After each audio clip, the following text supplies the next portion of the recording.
Même dans l'Ancien Testament, ils ont été utilisés par le Saint-Esprit.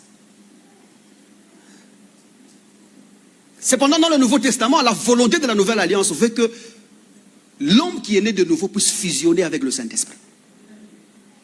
C'est toute une autre dimension, ça. Tu ne peux pas prétendre fonctionner dans phronesis et être utilisé par le Saint-Esprit.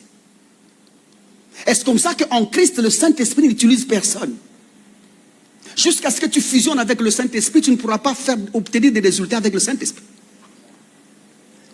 C'est la fusion avec l'Esprit qui donne l'exactitude de la transmission et de l'exercice en Christ.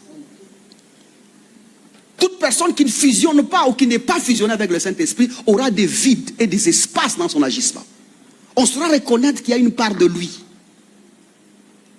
Or, être dans l'église ou être en Christ aujourd'hui, c'est parvenir à une dimension où c'est que le Saint-Esprit est ce que tu es. Bien-aimé dans le Seigneur, l'homme est tripartite. Il a un corps, il a une âme, il a un seul esprit.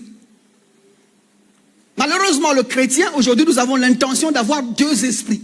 Mon esprit et le Saint-Esprit. Tu es un fantôme. À ce moment-là, vous êtes un extraterrestre. Un extra nouveauté de vie.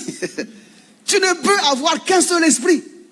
La Bible dit parce que vous êtes fils, Dieu a envoyé dans vos cœurs l'esprit de son fils, afin de supplanter l'esprit que vous aviez auparavant. L'esprit de Dieu a supplanté l'esprit de l'homme, afin que dans l'homme qu'il n'y ait qu'un seul esprit. C'est lui qui témoigne de la présence de Dieu dans la vie de cet homme-là.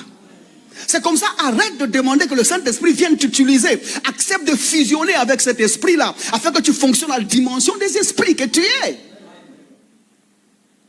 Et ce n'est que comme ça que tu pourras fonctionner dans phronesis un peu plus librement. Je disais ici